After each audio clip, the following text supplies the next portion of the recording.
Good morning. I'm Vimala, and today is Friday, March the 18th. So, today we have an overcast day. Our temperatures are supposed to get colder and then get sunny again next week. So, of course, that's part of the ups and downs of the everyday world, right? And that's what we're learning how to deal with and still be able to be happy and still be able to be to develop those beautiful qualities. And that's what Buddhism is all about. How to live in a world that's unpredictable, that's full of greed, hatred, and delusion, and to learn how to work with all of that and be the best person we can be and have a good life. And hopefully whatever good we do is influencing or being noted in the real world, and people may see some of what we have and want it for themselves if they think that we're peaceful and have all of those good qualities. They may just they may feel that kind of energy. So we never can predict that. But what we're trying to do is understand our world and how it operates, and then do better, right? Do better than the world of samsara. So that's a good teacher to have a cloudy, brisk day after some days of beautiful spring-like weather. So that's always the first teacher of the day, right? Think about what your first teacher of the day is. Over the last few years, the first teacher of my day is probably the weather. How's the weather? How's it changing? How's it the same?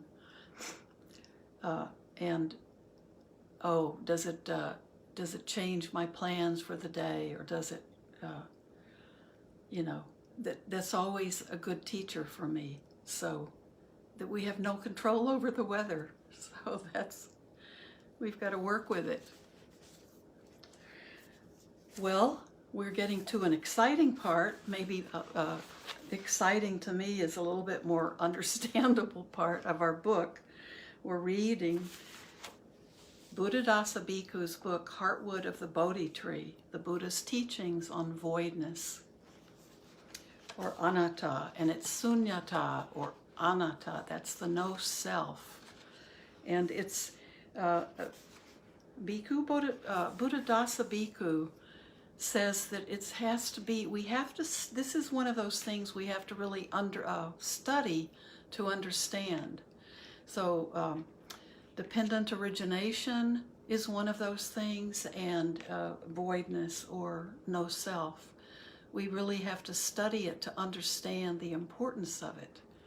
So he basically has been telling us that sunyata, that what we're looking for is that ability to let go of living within the concepts of me and mine, to let go of that, to see things clearly, and to see the kind of freedom we can have is to get beyond me, mine, this is who I am, all of those kind of personal tags and personal identities. Because as long as we have all of those operating within us, we aren't seeing things clearly. We're seeing them through the lens of who we think we are, or what we think belongs to us, or is in our field of control. So the last little section, we're on levels of sunyata. So it's good. We're talking about levels, because we're not going to be able to jump to the fully liberated completely there. It's a long process. But it was liberated into voidness. We talked about that. The same way we practice mindfulness with breathing stage by stage, developing the contemplations of the body, of the feelings, of the mind, and of Dhamma. So even practicing mindfulness, we have to do it stage by stage. We have to remember the components. Mindfulness with breathing is a continuous tasting of sunyata, and this is what we read from this yesterday, is a continuous tasting of sunyata from start to finish. Finally, one understands voidness through seeing the painful consequences of grasping and clinging. Then the mind will immediately turn to find contentment with the experience of nibbana. We are able to see sunyata continually, step by step, before actually reaching its supreme levels. So, here is our next. Oh, and I love this sentence when he says, as for happiness, we don't have to do anything much to make ourselves happy. We needn't go to any great trouble. All we must do is to void our minds of greed, hatred, and delusion. In other words, make it void of grasping at and clinging to I and mind.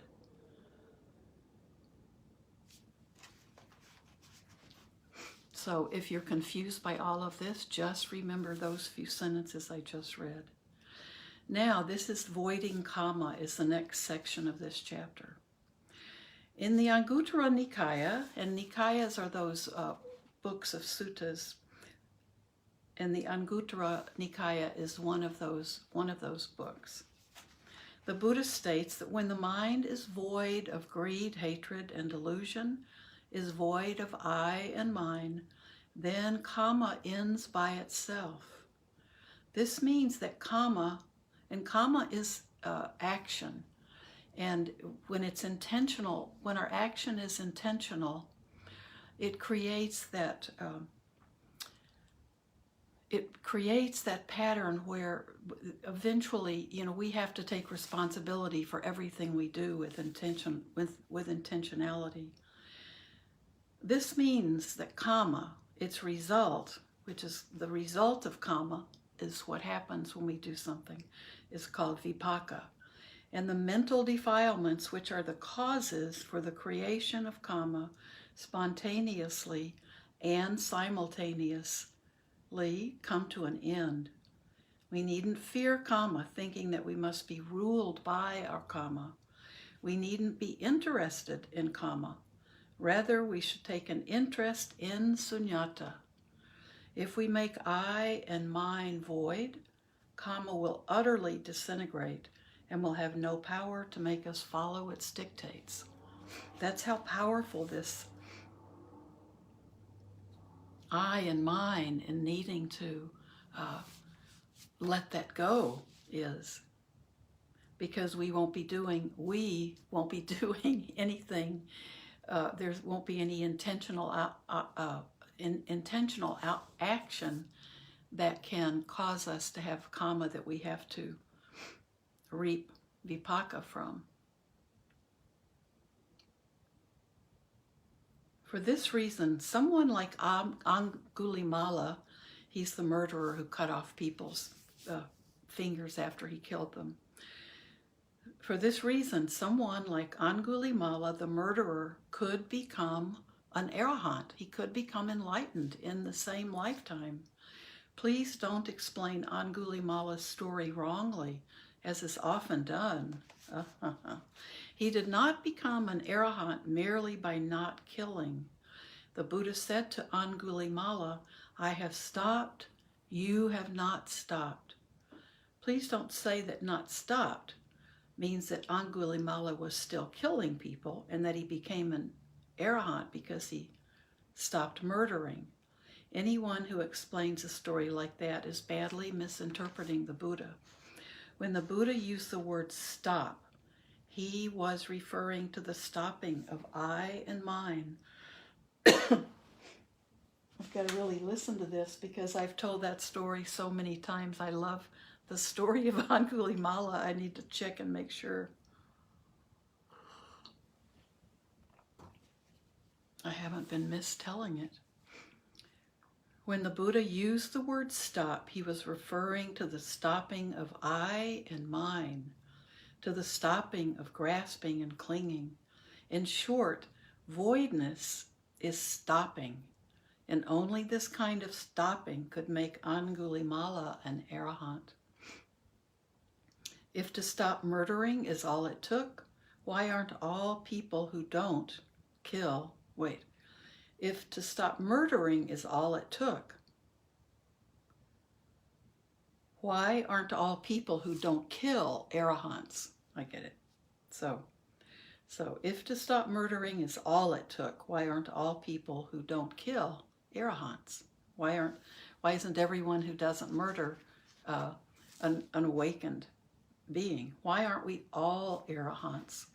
True stopping is the voidness in which there is no self to dwell anywhere, to come or go anywhere, to do anything. This is true stopping. There is no self to dwell anywhere, to come or go anywhere, to do anything. This is true stopping. If there is still a self, then you can't stop. So we should understand that the word void has the same meaning as stop.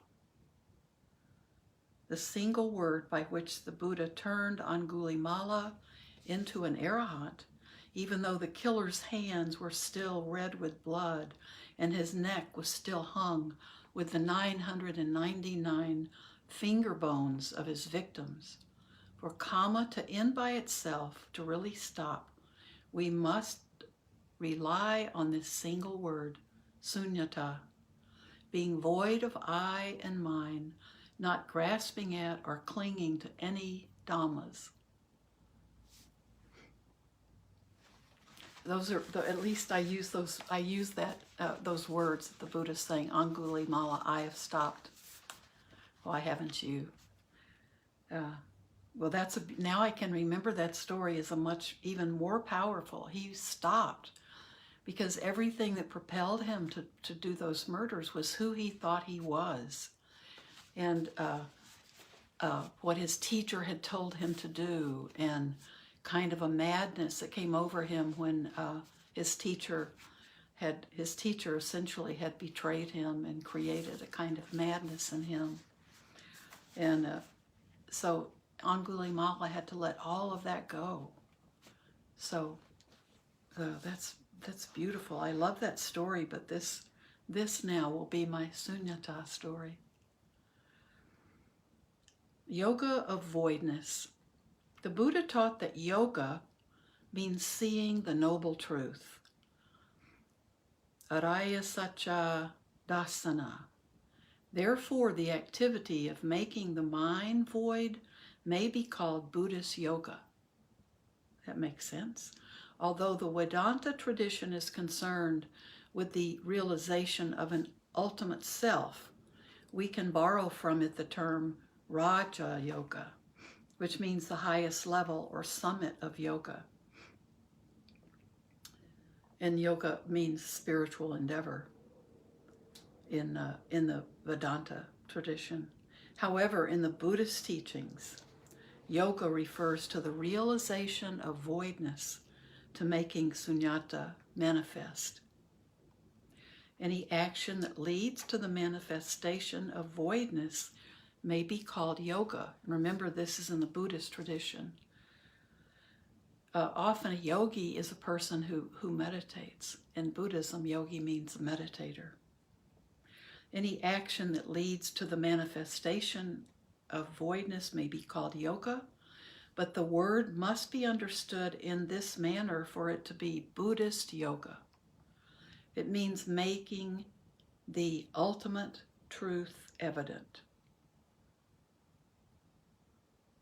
So, making the ultimate truth evident. I like that.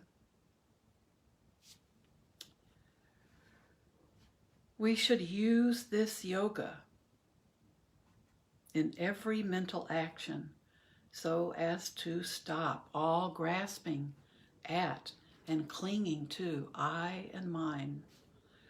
Thus, we borrow the word yoga from another tradition and adapt its meaning appropriately. Take, for example, the Vedanta term karma yoga. That's the yoga of action. It means being unselfish, acting unreservedly for the benefit of others. We Buddhists too have this yoga. If there is no ego consciousness, whatever we do will be karma yoga. If there is no ego consciousness, whatever we do will be karma yoga, the yoga of action.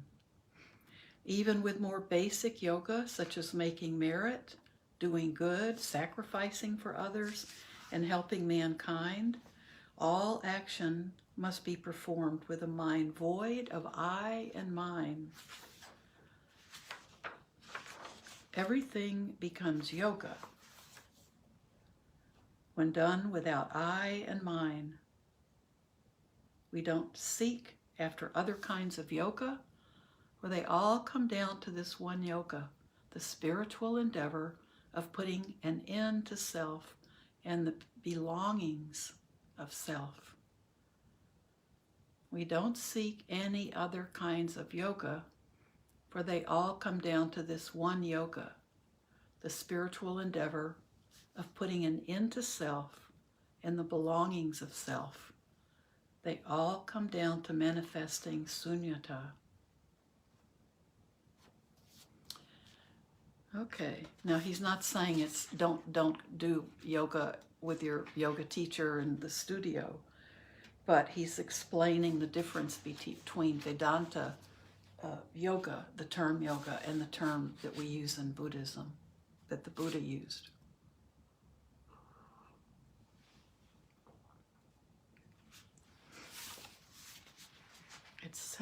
It feels in my throat like it's going to be an allergy day. The wind's blowing. So I think there's only one more section for this chapter, but I think let's leave it until Sunday, because this is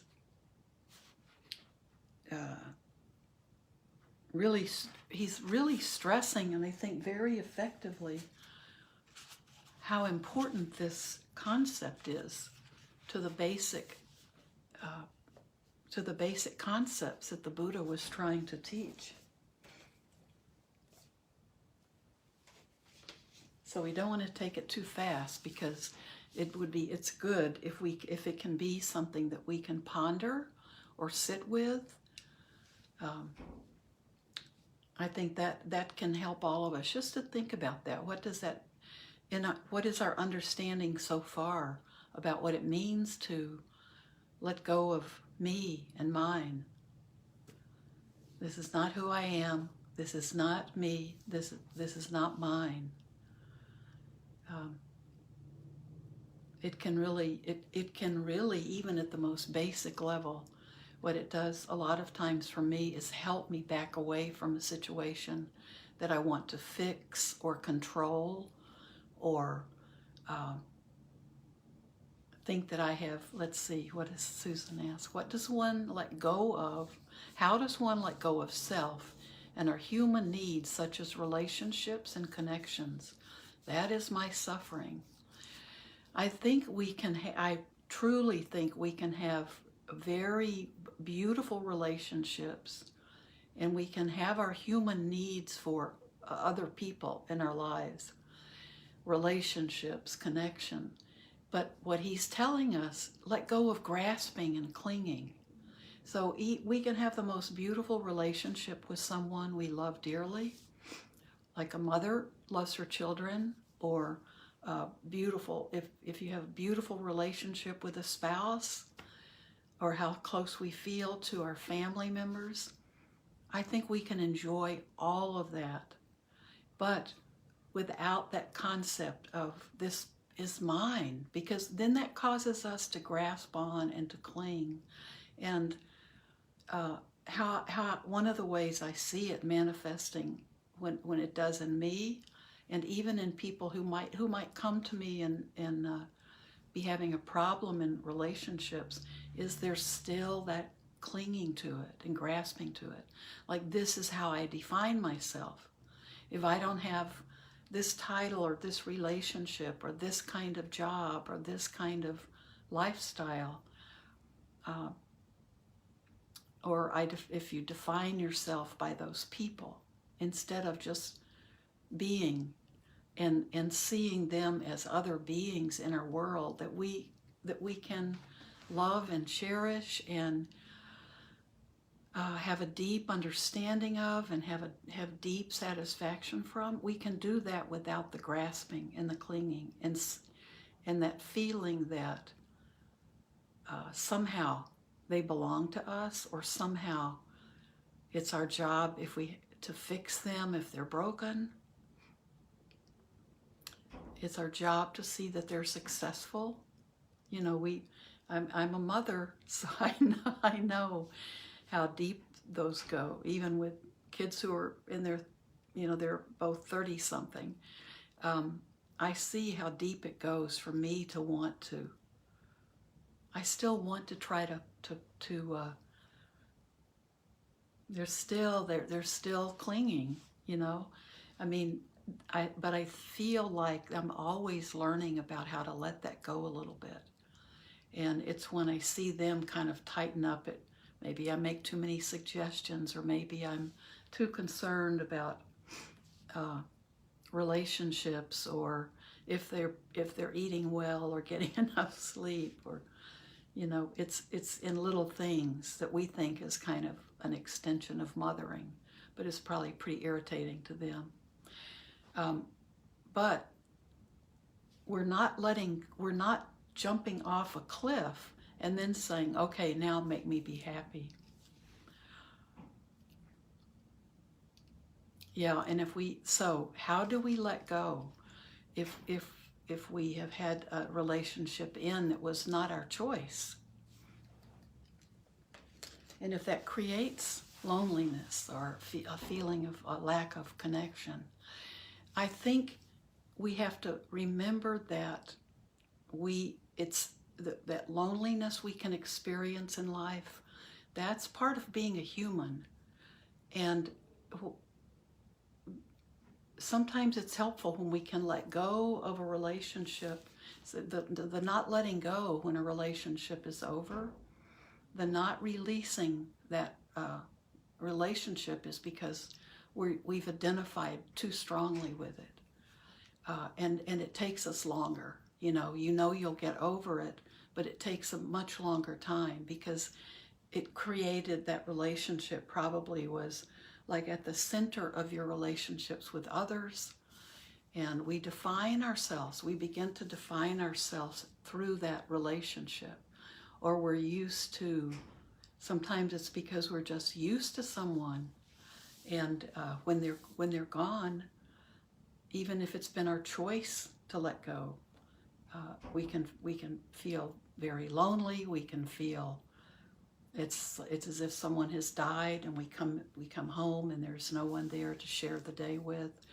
I think if we just gently start thinking about what we think of, what do you think of that's mine? What is mine? Who? Well, we don't need to worry about who am I, but we might worry about who would I be without this relationship, because even when we marry someone, we should be willing to let them go.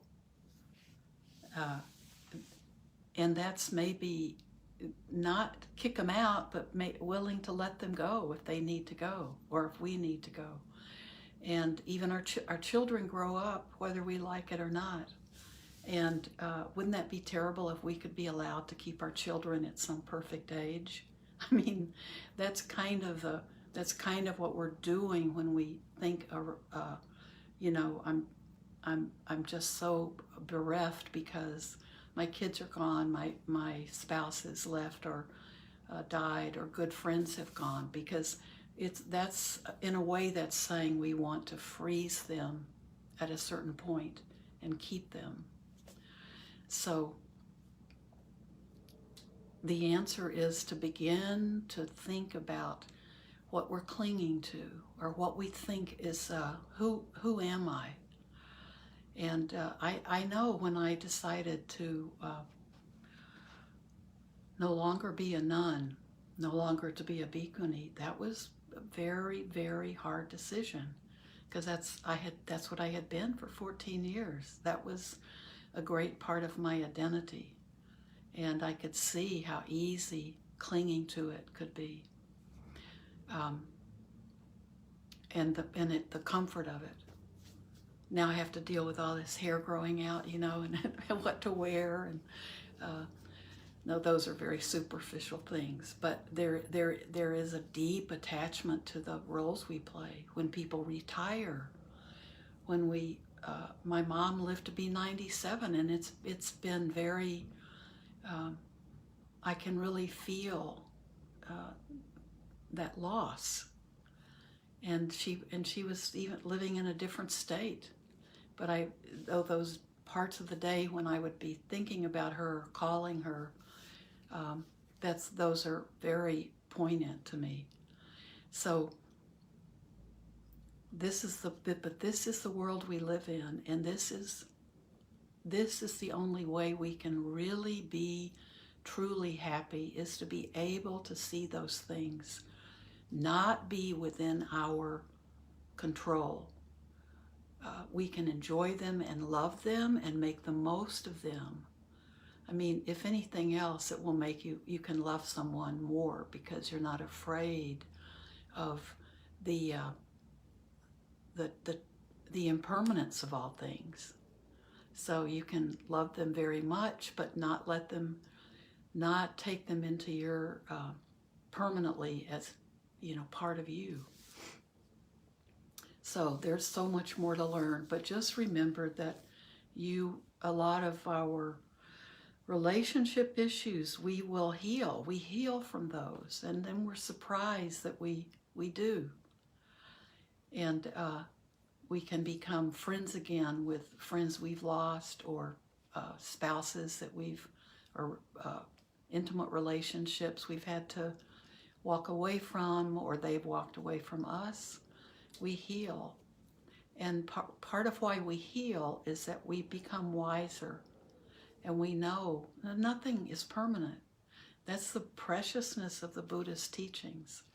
Not even me, mine, who I am. It's not permanent. We change all the time. And relationships do too. So just let these teachings, think about them. Let them come up in your life. Like, what do we think of? What are we clinging to? And where are there, like, how is it that we cling to people?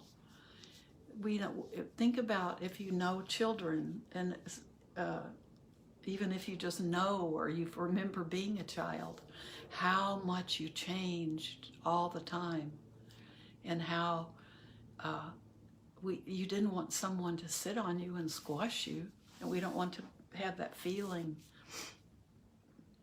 And then that can become even how we feel as we're trying not to cling and not to grasp. Because we always want to be able to grow and become wiser and happier. So I have gone way over my time. So today, please sit at least for 5 minutes, or at least for 3 minutes, and just be with your breath. And let that beautiful breath, coming back to the breath, be there. So thank you so much, and thank you for being willing to ask your questions. And I'm certainly not giving the best answers available, but it's from what I know, what I have experienced. And I think that's why this concept is so important in Buddhism, and so important for us personally to really understand. The story of Angulimala that's wonderful, because he was driven crazy by his need to be. He was a very advanced spiritual person. But he was driven crazy by his teacher telling him, oh, you know, your wife's been unfaithful, and the only way, you know, you can get out of this situation and be a good student is to go and kill all these people. And he was so torn by, what a terrible thing you're asking me to do, but I'm your student, you're my teacher. I love my wife so much, I can't believe that she's done that. And of course his wife hadn't done anything, but the teacher was jealous of Angulimala. So, well, he wasn't called Angulimala then, because Angulimala means like a necklace of digits. But he was driven crazy because he was deluded, and who he was so important, in his relationship with his wife and with his teacher and with how he was seen in the world, and all the things he believed came crashing down, he thought. And that's why the Buddha said, why haven't you stopped? You're still hanging on. So thank you so much, and I'll be here Sunday morning. And may everything that we all do and say and think today be done for our own benefit, and be done also for the benefit of all beings everywhere. Okay. Bye-bye.